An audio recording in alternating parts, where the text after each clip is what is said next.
The Prison I Lived in by Riá Marlowe. Chapter 1, Prison, the part of my life I never saw coming. I never thought prison would be part of my story. Not in a million years. Growing up, I used to look at my childhood best friend, the one who always had a boyfriend locked up, and think she was crazy. I couldn't understand it. I couldn't relate. I couldn't imagine living that life. But life has a way of humbling you. Never did I imagine that prison would become part of my life, and not just mine, but my children's too. Not just a chapter, but 2 full decades, not even counting the prison he put us in when he came home.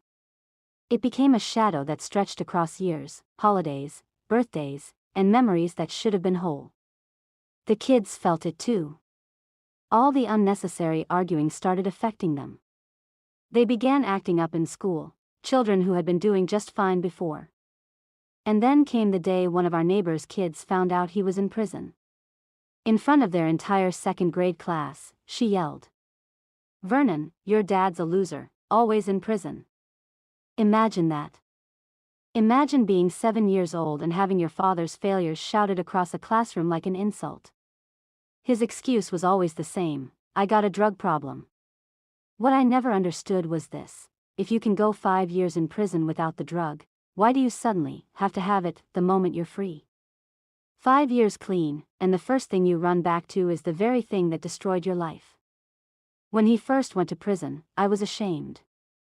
I didn't want any one of our kids to see him behind those bars. I didn't want my boys to see him in that environment.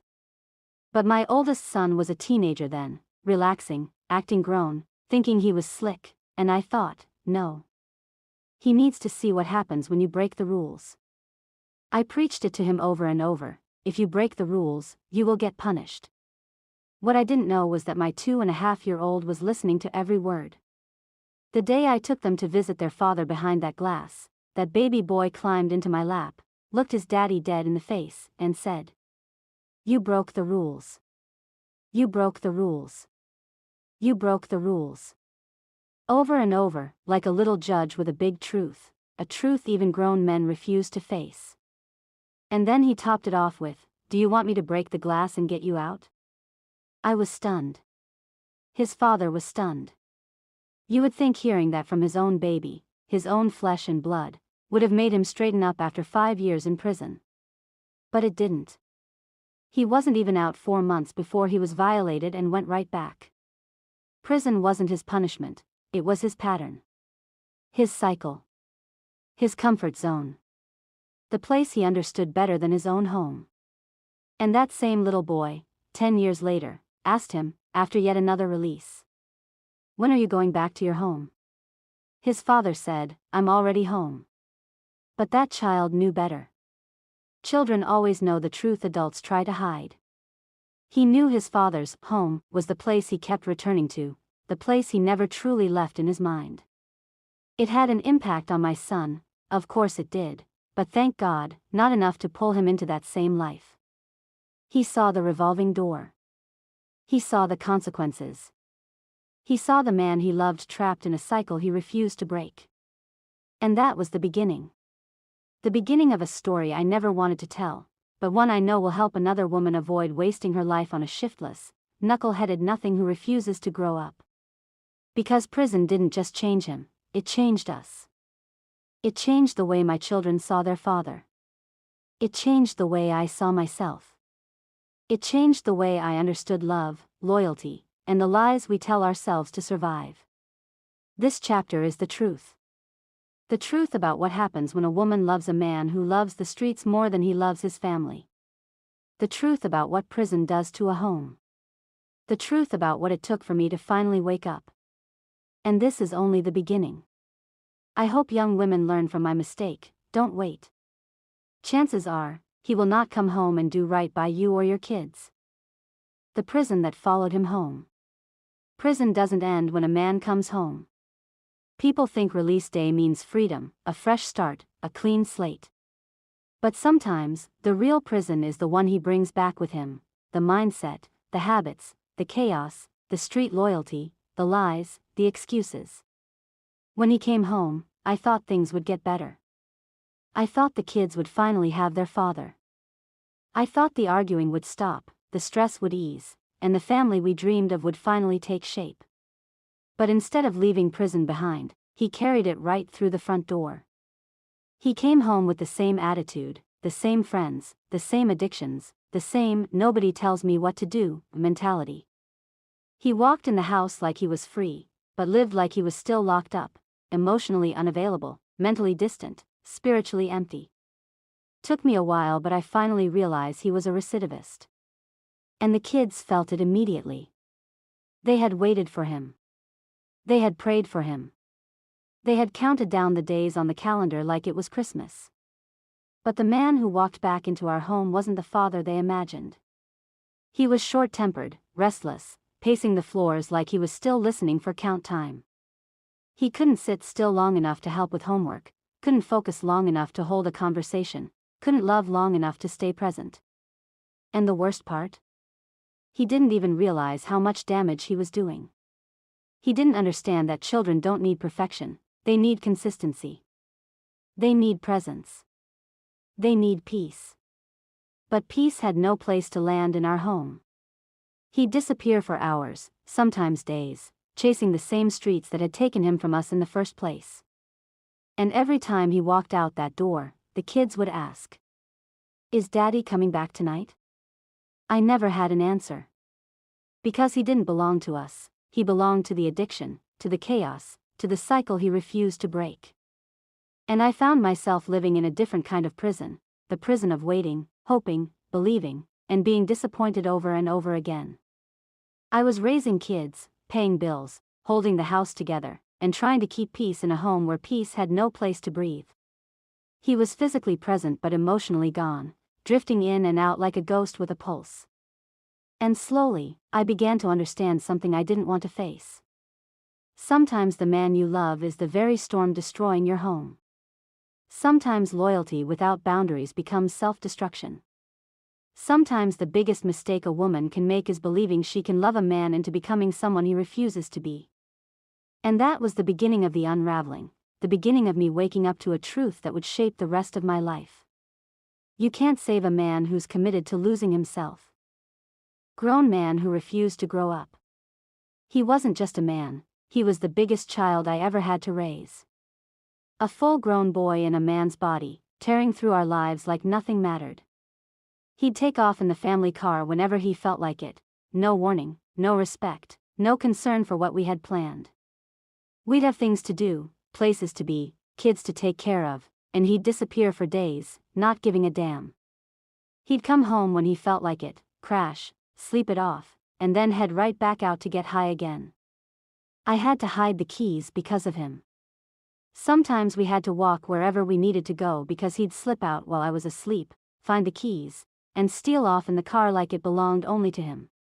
And here's the part that still blows my mind, he refused to get his own car. Not because he couldn't, but because he didn't want the responsibility of a car note. The car I had was paid for, but we needed 2 cars. Our rent was cheap, Section 8 cheap, but even with all that, he still refused to step up. What an ass. He wanted the freedom of a man with none of the responsibility that comes with being one. Everything he promised to fix while he was in prison, he destroyed it the moment he got free. And I don't know why it took me so long, as his wife, to see that he was never interested in normalcy. He was always friendlier and more helpful to the neighbors than he ever was to his own family. He was only nice to us while we visited and waited for him to get out of prison. One afternoon he had the audacity to walk into our home, gather up the encyclopedias, and take them next door to help the neighbors' kids with their homework, while his own children sat at the table waiting for him.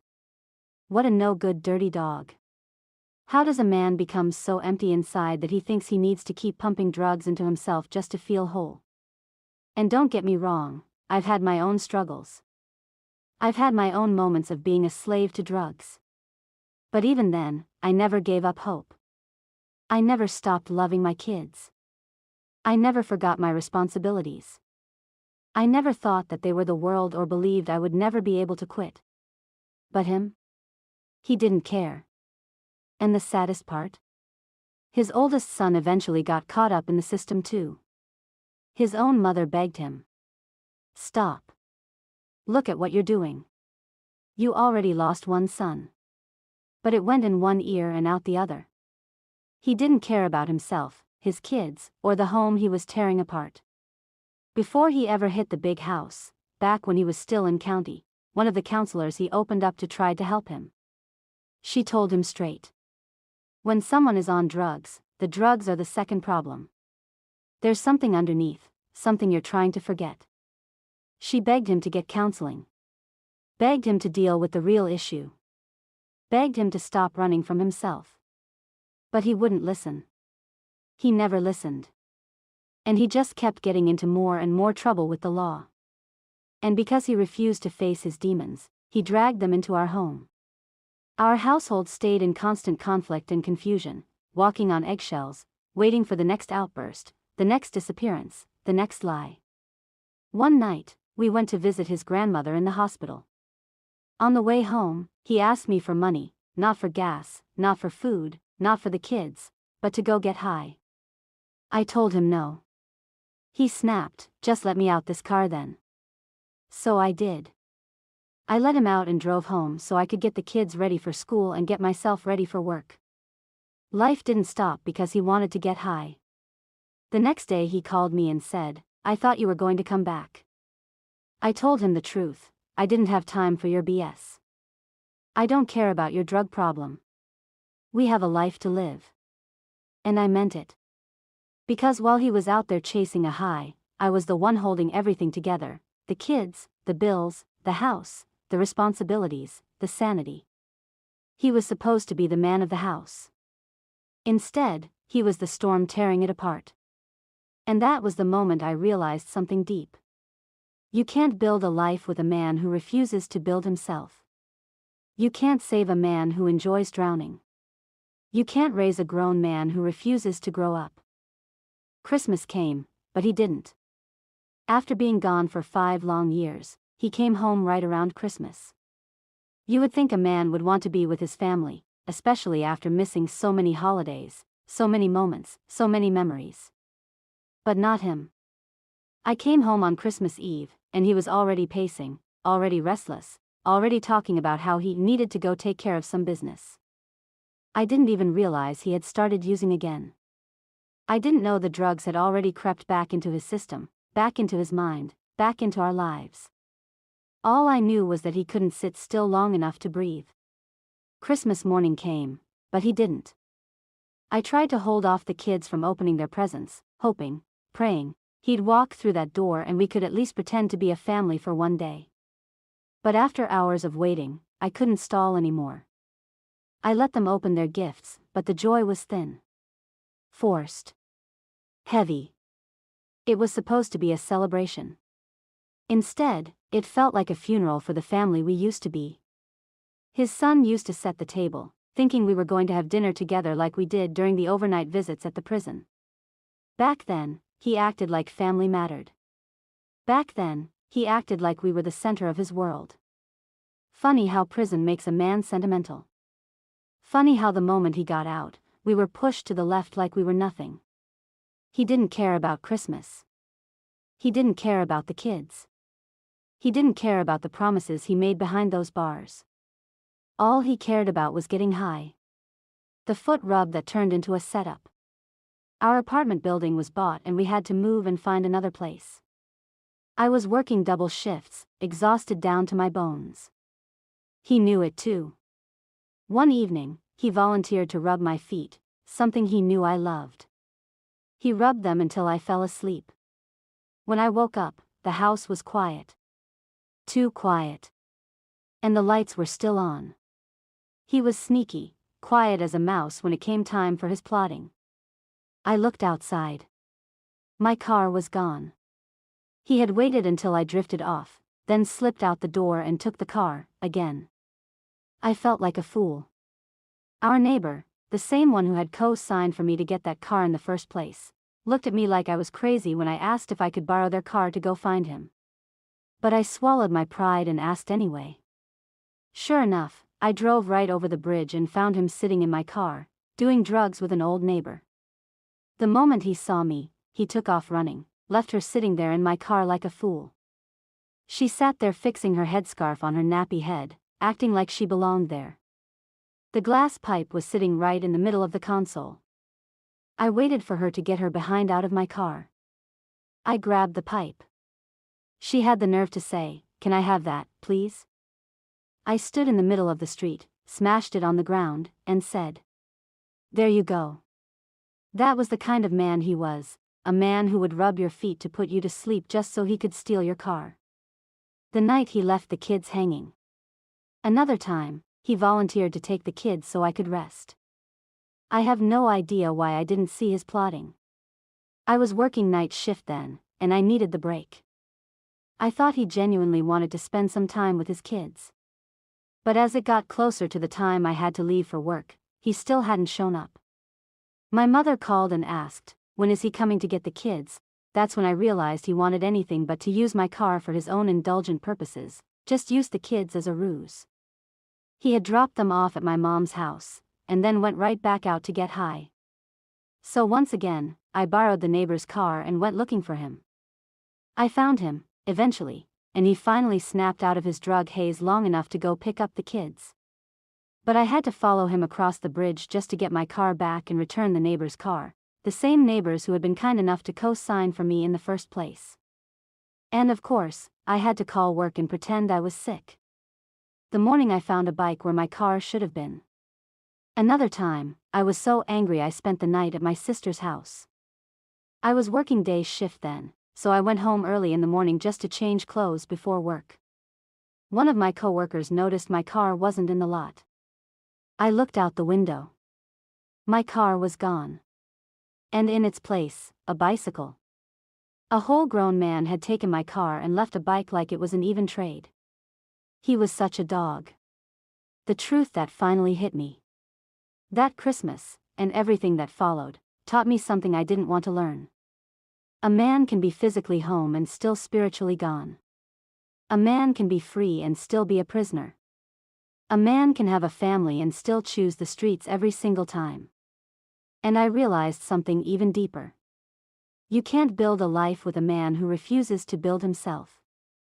You can't save a man who enjoys drowning. You can't raise a grown man who too tired to explain anymore. After a while, the hardest part wasn't just living with his chaos, it was explaining it to other people. Every time he went back to prison, it felt like I had to relive the shame all over again. The questions. The looks. The whispers. The pity. He had been in and out of prison so much that I got tired of hearing myself say the words. One day, my best friend found out he was locked up again. She called me, shocked, asking what happened this time. And all I could say was, "I'm tired of telling people he's in prison again." Because I was. I was tired of repeating the same story. Tired of making excuses. Tired of pretending I wasn't embarrassed. Tired of carrying the weight of a grown man's decisions on my back. It wasn't just the prison system that had him trapped, it was the cycle. The addiction. The lies. The disappearing acts. The broken promises. The chaos he brought into every room he walked into. And I was tired of being the spokesperson for his downfall. People would look at me like I was the fool, like I was the one who didn't know any better. Like I was choosing this life on purpose. But they didn't see the years I invested. They didn't see the hope I held on to. They didn't see the nights I cried myself to sleep. They didn't see the kids waiting at the window. They didn't see the good moments that kept me hanging on. All they saw was the end result, a man who couldn't stay free long enough to be a father, a partner, or even a functioning adult. And I reached a point where I didn't want to explain anymore. Didn't want to justify. Didn't want to defend. Didn't want to pretend. Because every time I said, "He's in prison again," it felt like a piece of me was breaking off. That was the moment I realized something deep. I was carrying a burden that wasn't mine. I was holding shame that didn't belong to me. I was explaining a story that wasn't my failure, it was his. And I was done being the narrator of his downfall. This was the chapter where I stopped covering for him. stopped protecting his image. Stopped pretending he was something he wasn't. This was the chapter where I finally said, I'm tired. And I meant it. The day I turned him in. By the time this moment came, I wasn't shocked by anything he did anymore, but I was shocked by what I was finally willing to do. I had spent years watching him spiral. Years watching him choose drugs over family. Years watching him destroy every chance he was given. But nothing prepared me for the day I snapped, the day I turned him in myself. The wife in the visiting room. Years earlier, during one of my visits, I walked out with another wife. She told me her husband had a drug problem too, stealing everything that wasn't nailed down. She said, "Girl, I called the police on him myself." I remember thinking, I may have to do that. Life has a way of pushing you to places you never thought you'd go. The day I snapped. One day I got off work. He wanted me to pick him up from his spree. I was exhausted, but I still went to pick him up. Instead of taking him home, something in me shifted. I drove to a store across the street from the sheriff's office. I knew he had a warrant. I knew he had failed a drug test with his parole officer. That alone meant trouble was coming. When I came out of the store, I saw a sheriff's car heading toward headquarters. I waited for the sheriff to turn onto the street leading up to the jail and I followed right behind him, blowing my horn like a fool. He stopped, rolled down his window, and asked, "Is something wrong?" I said, "Give me a minute." Then I told David, "If you have anything in your pocket you better get it out so you won't get any extra charges." He kept pleading, "Please don't do this, please don't do this." I repeated myself, "If you have anything in your pocket that will get you in more trouble you better get it out because you need a break." He quickly threw everything out of his pocket, looked at me like I had betrayed him, and when I stepped out of the car I told the officer that he had a warrant and he took him in. David looked at me like I had stabbed him in the back. He called me every B word in the book, everything except a child of God. But I didn't flinch. I was too tired. Too fed up. Too done. He knew I meant business that day. The parole board performance. Not long after that, he asked me to come to prison because he had to go before the board. He told me exactly what to do. Sit up front and cry. Tell them you need me home. I didn't cry. I wasn't going to look like a fool on a performance in front of him, the sergeant and his parole officer with some crocodile tears. But I did tell the sergeant that I needed him home to work. The man looked me dead in my eyes and said, "Well, I need Mr. Johnson to stop using drugs." He did not flinch and he had already denied everybody, and so I was not about to sit up there and cry, look like a fool in front of that arrogant officer who was just doing his job, by the way. And that was that. He got 6 months. 6 months to think. 6 months to detox. 6 months to get his life together. But men like him don't reflect. They reset. The truth behind it all. That day taught me something I didn't want to admit. I was fighting harder for his freedom than he was. I was carrying a man who refused to carry himself. I was protecting someone who wouldn't even protect his own life. And the worst part? I finally understood that wife in the visiting room, the one who called the police on her own husband. Because sometimes, loving a man like that means choosing between saving him or saving yourself. The Christmas he ran, and the night everything went left. Before the 5-year sentence, before the parole board, before the foot rub setup and the stolen car, there were other incidents, one that showed me exactly who he was long before I was ready to accept it. Back then, I lived next door to my sister. And he was running from his parole officer. One afternoon right before Christmas, the parole officers came knocking. While they were banging on the door, instead of opening it like a man, he slipped right out onto our balcony, climbed over the rail, and dropped onto my sister's balcony to hide. They searched the apartment and didn't find him, so they eventually left. But when my sister's kids told her what happened, she was hot pissy mad. She said, "Oh hell no, he is not using my balcony as a getaway route."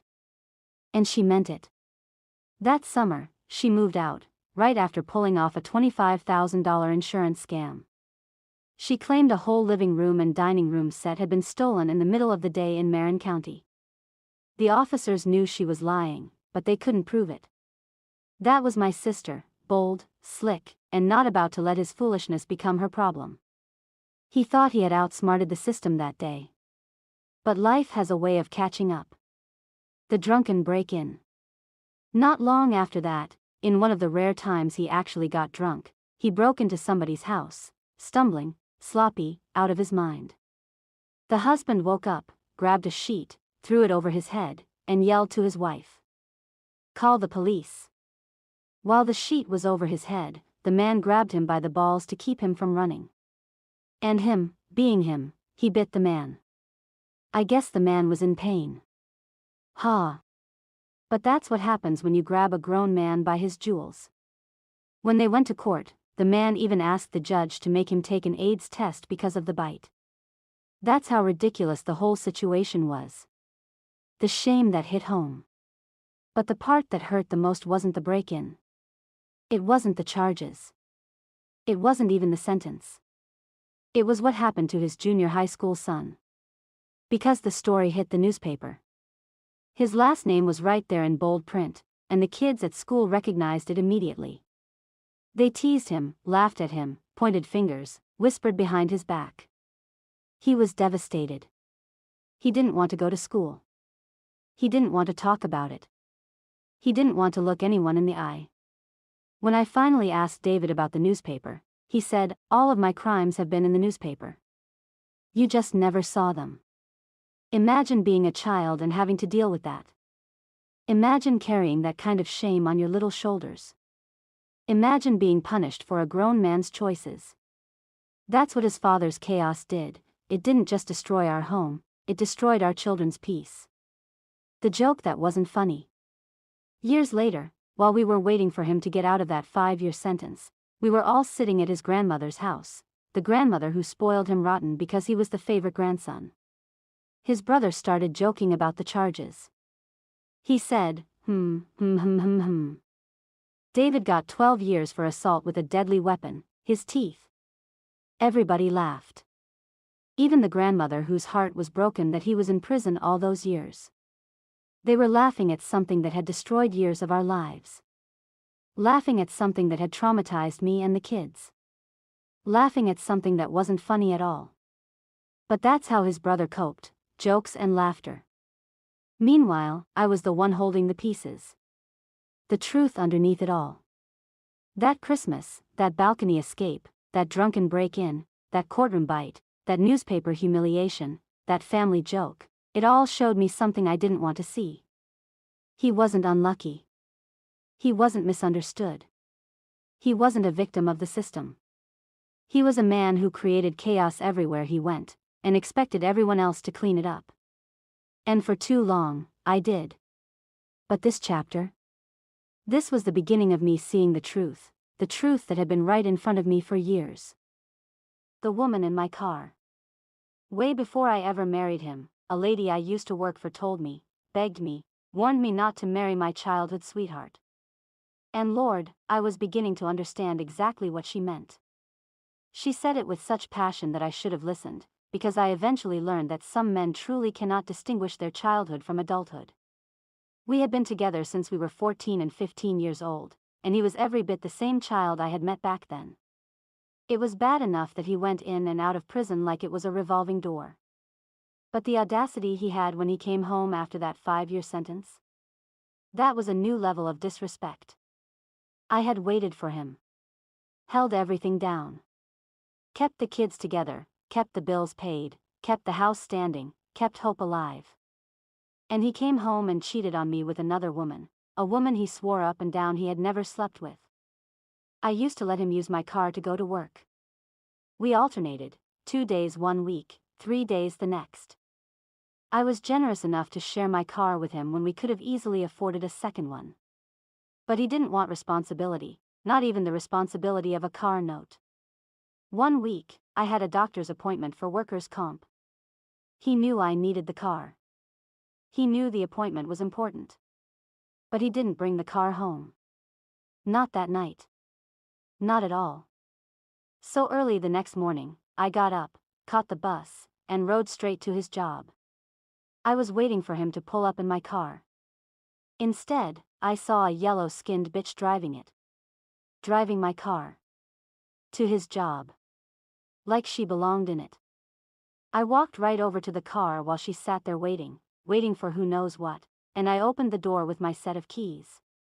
I sat down and politely asked her, "And just what are you doing in my car?" She froze. She stood up outside the car, said, "Well, I'm not going to just give David's car to anybody," and started yelling for David like he was going to save her. While she was yelling, I reached in, took the key out of the ignition, and walked straight inside his job. I asked for his paycheck. He started begging me not to embarrass him. Embarrass him? After he embarrassed me for 5 years straight? I wasn't thinking about him. I wasn't thinking about her. I wasn't thinking about anything except getting that paycheck. He said he didn't have it yet. He kept begging me not to make a scene in front of his coworkers. I contained myself, not for him, but for me. I walked back to the car. Her purse was still sitting in the seat. I got in, shut the door, and took off. I heard her crying, "David. My purse is in there." I burned rubber. What a dog. Later that evening, he came home talking about, "You can't just kick me out of here when I help pay the rent." Help pay the rent?